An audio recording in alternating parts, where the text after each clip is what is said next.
There is an answer out there. Absolutely. There is an answer out there, and I don't think that answer is banning guns. No, because all that's going to do is keep legal gun owners from accessing guns. And they're not going to turn their guns in. I hate to tell you. Legal gun Never owners, happened. they're going to say, fight me for them. Put it this way. Look at the Australian gun ban. What happened there? Crime went up. Exactly. A lot. Nobody wants to admit that, but there was a gun ban, and crime went up exponentially. It's time for the Suffering Podcast. Why do you think I'm wrong and you're right? And let's have an intelligent conversation instead of when you watch like some of these political debates. It sounds like kids arguing over candy. It really does. No, you're wrong. No, you're wrong. Well, You're a poopy head. it's literally. I know you are. I know you are, but what am I? And it cracks me up because I'm like, they literally are, oh, I'm going to be different. When I get elected, I'm going to do this. And they just become more of the same. No, the big buzz term is change. Oh, it's change. What change? Yeah. What are you going to do? Change your underwear? Yeah. What are you going to change? Yep. You're gonna, and then I've seen this in small town politics, where people get into politics with the best intentions. Yep. They really do, especially small town. They get in, they want to change certain laws in there, and they get in there and they see what the machine is like, and they're like, nope. And then they don't run for re-election. When those are the people that should be running. Yeah. They really should. Yeah. But they just they lose their taste for it. Or they go in with good intentions and get eaten up by the machine. Correct. And they don't want to do it anymore and because that it's not what they is- did. So that's why they get out. But like you said, that's the people who should stay in because they're the ones that are going to make a difference. Because they use those slander tactics. They drag up that, oh, you got a parking ticket 20 years ago, so you're not fit for it. Well, that's what scares me about that vetting process. It really does scare me because where's it stop? Yep. You know, where do they draw the line? Did you have a domestic with your wife because you were arguing with her and the cops were called? Well, you know, listen, at one point, I thought the police were going to set up a substation in my house and argue with my wife so much. Tell me one person who hasn't gotten an argument with their spouse. Exactly. It's human nature. That's the gay debate because they're going to start arguing with each other and they're going to get divorced. And I'm like, I told you, don't do it. But that's another political hot topic that we're not going to talk about right now. But we're like, what's the criteria? It needs to be the same for everybody, where you take the subjective nature out of it. And we were discussing body cams. Yeah. Well, the people reviewing the body cams, or if that body cam shuts off, and if they don't like you, they're going to nail your ass to the wall. If they like you, they're going to say, oh, it was a malfunction. Yep. You follow me? Oh, and it's going to be the same thing with vetting for gun permits. Well, we don't like this person, and he's got a parking ticket, so we're going to take that away. That ability and that subjectivity needs to be taken out of the hands. Yep. But I don't think there's a specific checklist you can have. You know what I'm saying? It's not a distinct checklist to say, okay, 1 through 10, if you check off all those boxes, you could buy yourself a gun. Yeah. Because every case is different. Every person's different. Well, let's think about some of the hot topics that if we were the lawmakers, 3 of us here, what are some of the hot topics where you think it would exclude people from having guns? I think a lot of it. If you had this is pure opinion, this Yeah. is not based on any law. I just want to make that very clear. Yep. I mean, the first thing is, again, how do we address the mental illness crisis? Because that's the best way to describe it. It's a crisis in this country.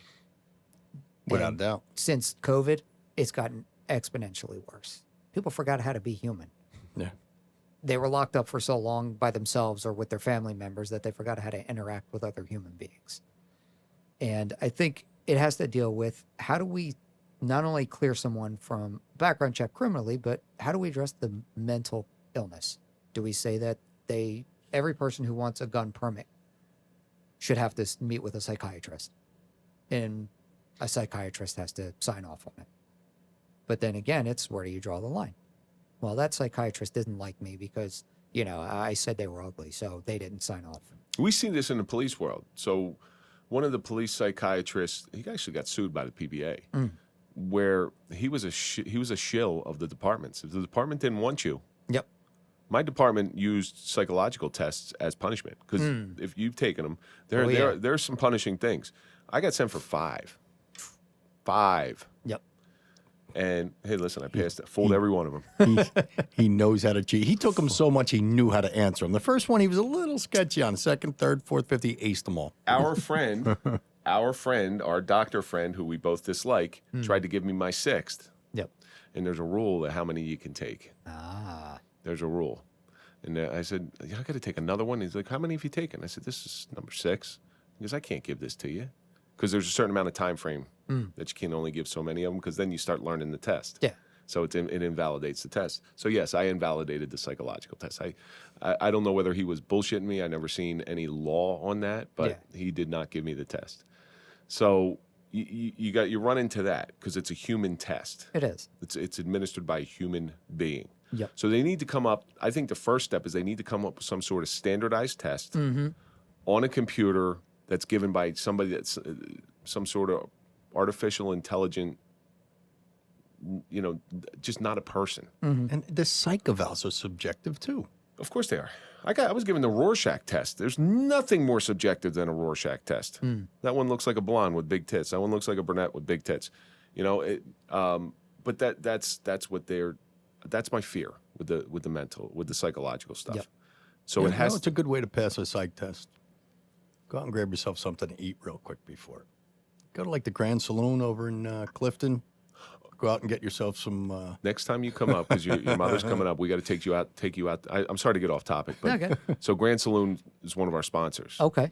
So this is a debate that people should be having over a table, over a meal, relaxed. Yep. And that's why we go to the Grand Saloon, 940 Van Houten Avenue. Okay. But these types of things need to be spoken about in a relaxed atmosphere where nobody's going to get offended. Yep. Nobody's going to get their butt hurt. That happens all too often. So in my mind, one of the things that needs to get fixed is the way a psychological test is administered to make people feel at ease. They take the personal element out of it. Yeah. So what do you think are some other things that we can find if we had a law to make? What do you think are some like certain crimes that should exclude you from having a gun? Would be violent crimes. But then what about domestic violence? Should there be a 3-strike limit? Or because, you get a 3-strike limit. That's a good one. That's a good one. But if you think about it, what if your spouse I know that he's going to be on a 3-strike limit. So we're arguing, I'm calling the police. You get those people that abuse the system. We had a call last night where they wanted to say shots were fired about a domestic. There was no shots fired. But how do you get the cops to come quick? So ultimately, this debate's going to stagnate. Until it Like it has been. Yeah, and that's the thing. Nobody wants to budge. Nobody wants to say, yeah, you know what? Let's give a little bit. Let's take a little bit. Let's make this work. It's no, you're not going to touch it, or take it all away. What do you think about if you're a legal gun owner having to qualify with that gun? I think police have to do it twice a year. Yep.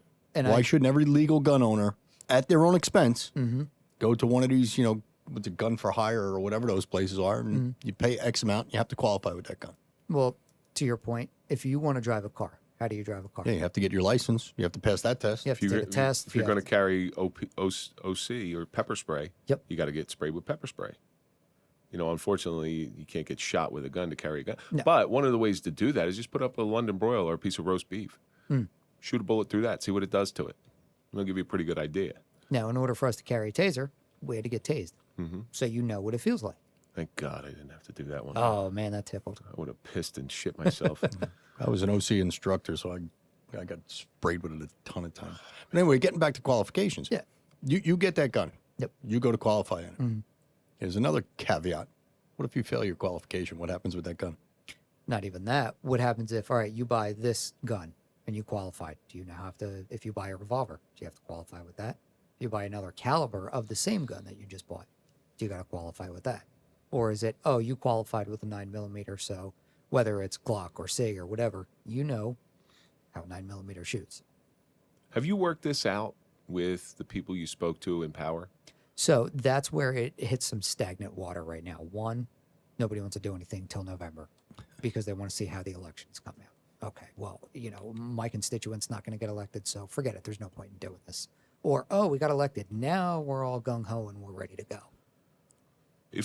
And then it'll drag on. It'll and drag on until the next election. Yep. And then they'll say, well, let's wait till see how this presidential election goes. And then That's why nothing gets done, because they could just keep dragging their feet. And then it's let's have a meeting, and then let's meet about that meeting so we can talk about another meeting that we're going to have later on. And it's like, all right, well, when do we actually get something done?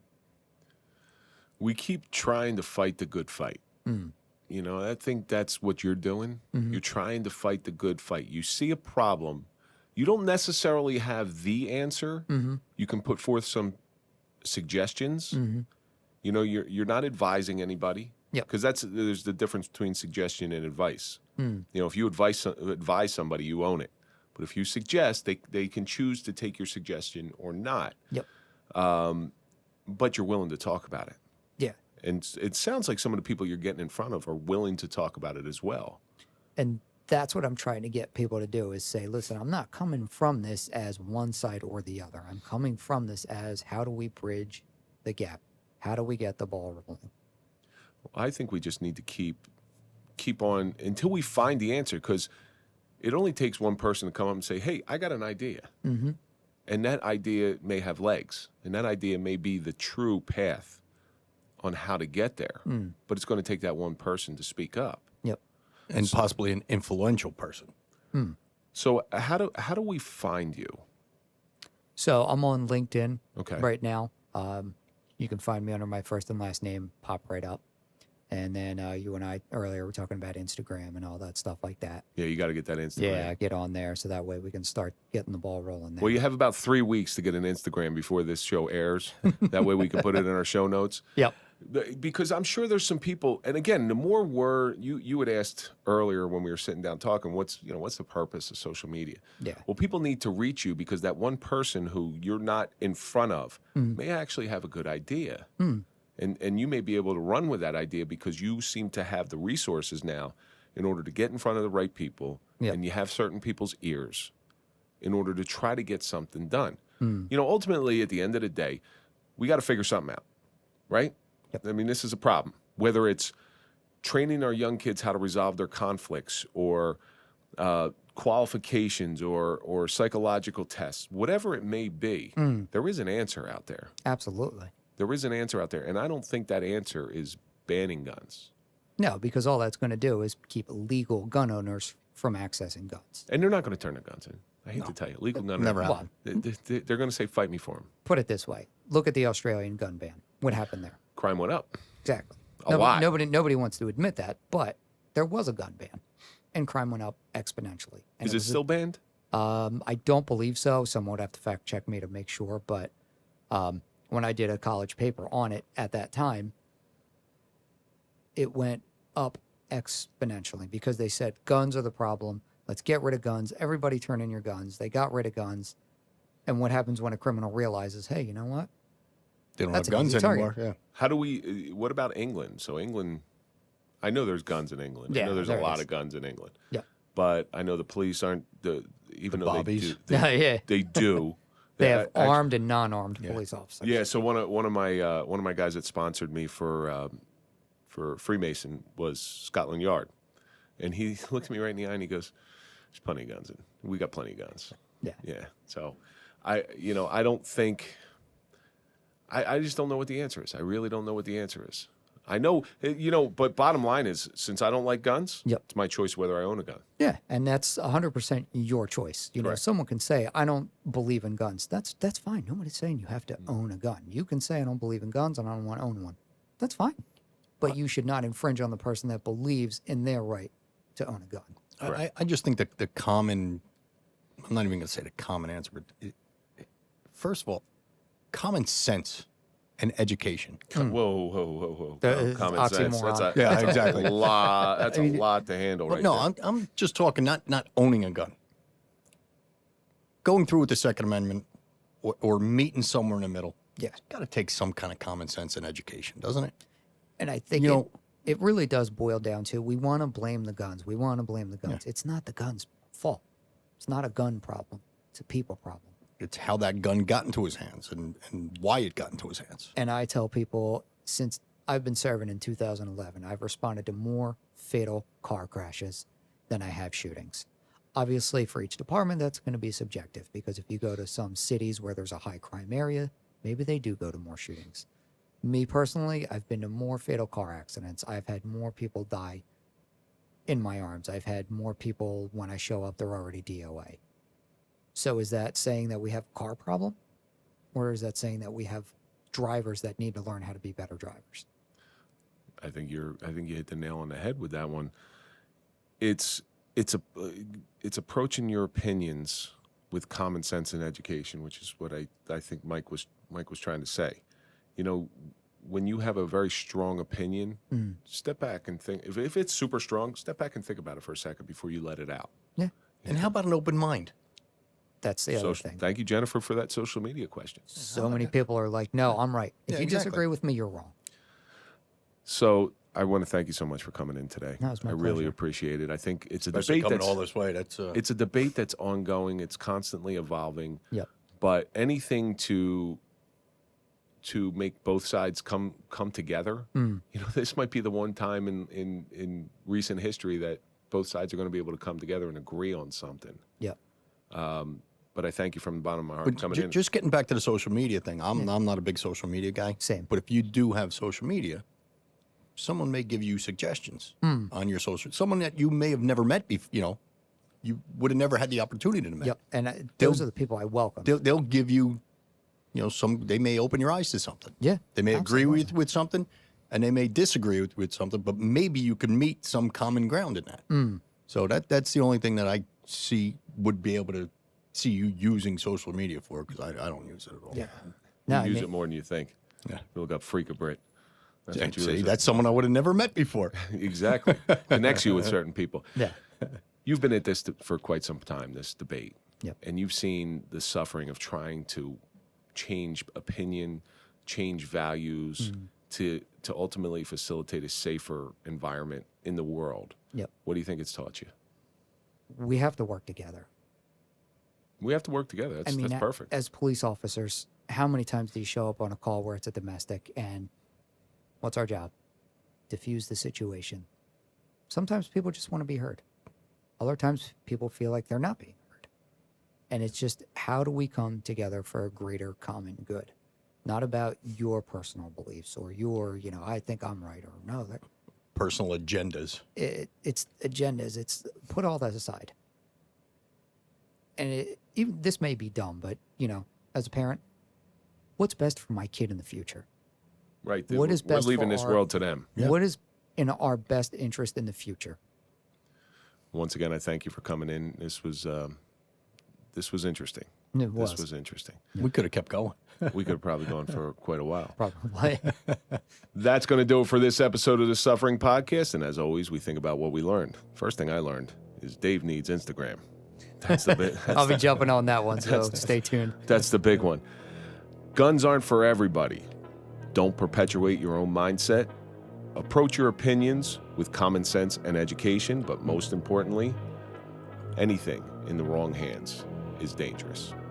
And that's going to do it for this episode of the Suffering Podcast, The Suffering of Guns, with Dave Voorhees. Follow us on Instagram, Facebook, and Twitter. Follow Mike at Mike_Failace. Follow me at Real Kevin Donaldson. Soon to follow Dave on Instagram. By the time this airs, we'll be able to follow All right. Dave as well. I'm looking forward to it. And of course, follow the Suffering Podcast. If you like what we're putting out, subscribe and like. Don't forget to hit the bell so you get notified of all our new videos.